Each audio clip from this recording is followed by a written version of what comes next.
अल्लाह चीख करके कहता है मेरे बंदो तेरी जिंदगी में जो मुसीबत आती है उसको मैंने लिख दिया है, वो मुसीबत आकर के रहेगी। दुनिया के तमाम बाबा तमाम पीर मिलकर के उस मुसीबत को खत्म करना चाहेंगे, खत्म नहीं कर सकते क्योंकि उस मुसीबत को मैंने लिखा है। और अगर कोई मैंने तुम्हें नेमत देना चाहता हूँ, उस नेमत को कोई छीनना चाहे तो उस नेमत को छीन भी नहीं सकता है।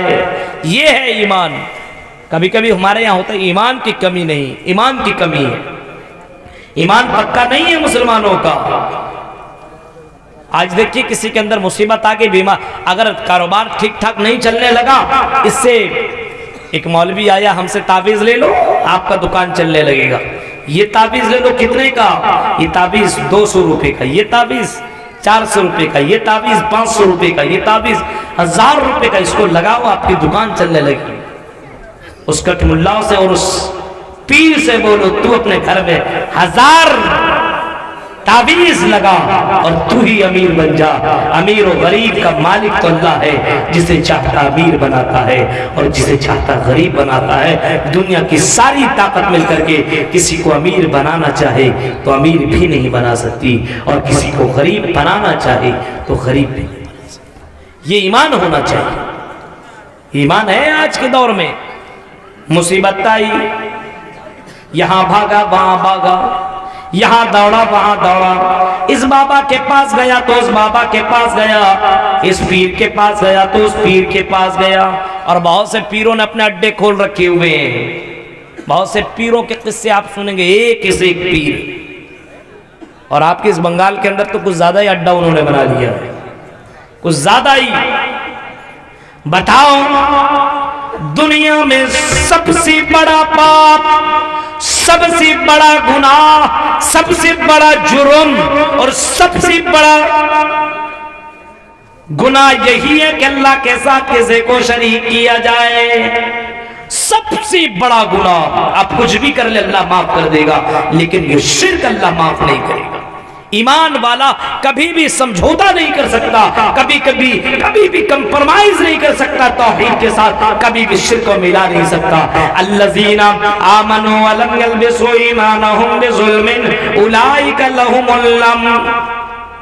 जिन लोगों ने ईमान लाया और ईमान लाने के साथ जुल्म को नहीं मिलाया, शिर्क को नहीं मिलाया, इन्हीं लोगों के लिए अमन है, इन्हीं लोगों के लिए शांति है, इन्हीं लोगों के लिए चैन है, इन्हीं लोगों के लिए जन्नत है। उलाइका हुमुल मुहतदून। यही लोग हिदायत वाले जो तौहीद वाले, कभी भी तौहीद के साथ समझौता नहीं कर सकते, अल्लाह के ऊपर भरोसा किया करता है और अल्लाह की जात के साथ किसी को शरीक नहीं करता है, किसी को मिलाता नहीं है, किसी को मालिक नहीं समझता है, किसी को अल्लाह का पावर नहीं देता है। मेरे भाइयों, ये बहुत बड़ी बात है, ये बहुत बड़ी बात है। इंसान दुनिया में जिंदगी काटे, सिर्फ अल्लाह की जात के ऊपर तवक्कुल करना चाहिए। दुनिया की सारी ताकतें मिलकर के आपको बर्बाद नहीं कर सकती है। जब तक अल्लाह ताला आपको आबाद रखना चाहेगा, दुनिया की कोई ताकत आपको बर्बाद नहीं कर सकती है। ईमान अपना मजबूत कीजिए, अपना ईमान इतना मजबूत कीजिए को कोई तावीज वाला,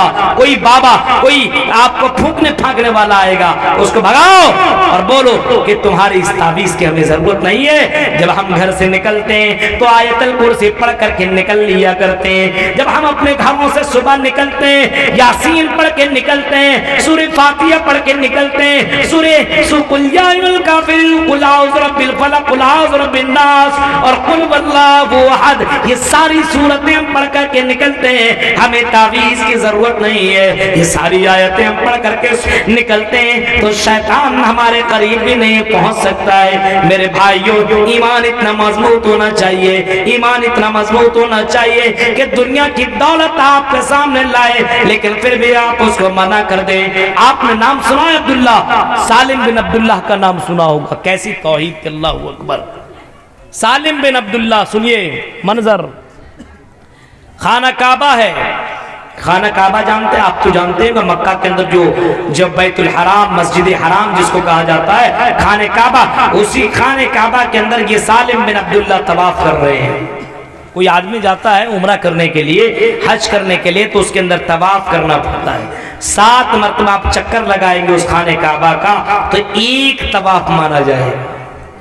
7 मर्तबा लगाएंगे तो एक तवाफ आपका माना जाएगा। हाँ, उस खाने काबा का ये चक्कर लगा रहे हैं, घूम रहे हैं खाने काबा का।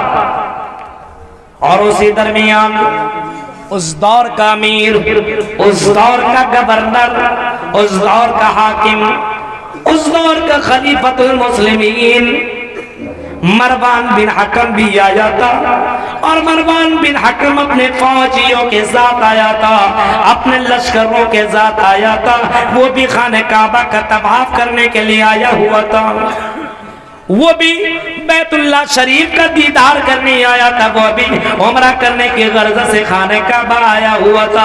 वो भी तवाफ कर रहा था। खलीफतुल मुस्लिमीन ने, अमीरुल मोमिनीन ने, उस दौर का वो बहुत ही बड़ा आदमी माना जाता है, जो गवर्नर माना जाता है। हाँ, उस दौर का इतना बड़ा आदमी खाना काबा का तवाफ कर रहा है, लेकिन उसके इर्द गिर्द कोई भी आदमी नहीं है। ये सालिम बिन अब्दुल्ला उसी खाने काबा का तवाफ कर रहे हैं, लेकिन लोगों की भीड़ लगी हुई है। सालिम के पीछे लोग लगे हुए हैं और उसके आगे पीछे दीवाने की तरह उसके पीछे ये सालिम बिन अब्दुल्ला जा रहे हैं, तो उसके पीछे पीछे लोग भी जा रहे हैं। इस गवर्नर ने देखा, खलीफतुल मुस्लिमीन ने देखा, ये तो गरीब आदमी है, इसके हाथ में जूता है, इसके कपड़े तो फटे पुराने, लेकिन आदमी इसका पीछा क्यों कर रहा है? ये कौन है? लोगों से इसने पूछा, ये कौन है बताओ।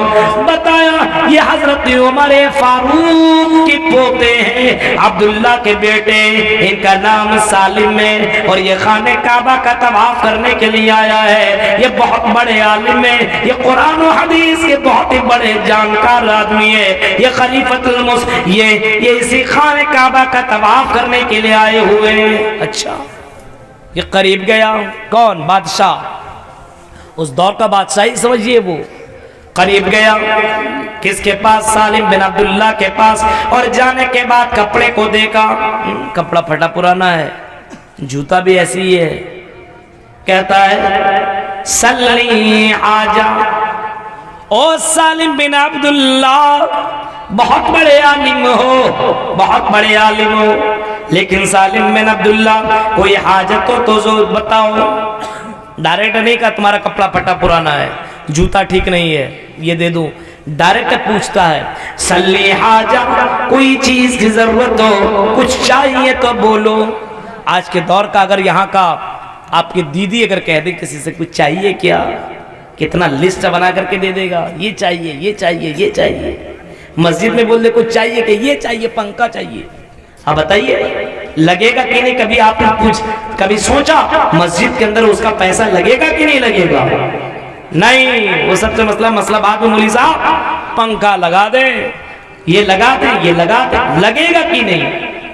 यहाँ सालिम बिन अब्दुल्ला से सवाल किया जा रहा है, ऐ सालिम ये बताओ, सल्ली आजा, कुछ चाहिए तो बोलो। सालिम बिन अब्दुल्ला कहते हैं, हम तुमसे मांगेंगे, ये कैसे हो सकता है? हम तो अल्लाह के घर के अंदर हैं, हम तो बैतुल्लाह शरीफ के अंदर हैं, खाना काबा के अंदर जिसको हजरत इब्राहिम इस्माइल ने बनाया है, उस खाने काबा का तवाफ कर रहे हैं। और अल्लाह के घर के सामने हमें, अल्लाह के घर में होते हुए हम आपसे कैसे मांग सकते हैं? ये कैसे हो सकता है कि अल्लाह के घर में हो करके मैं किसी और से मांगू, मैं किसी और से सवाल करूं? ये कैसे पॉसिबल हो सकता है कि अल्लाह के घर में हो करके मैं किसी और से अपने हाथ को फैलाऊं? नहीं, हमें आपसे कुछ नहीं चाहिए। अल्लाह के घर में आपसे कैसे मांगेंगे? नहीं हमें चाहिए। बादशाह तो एकदम तिल मिला गया। अमीरुल मोमिनीन ने, अच्छा हमसे यहां नहीं मांग रहा है।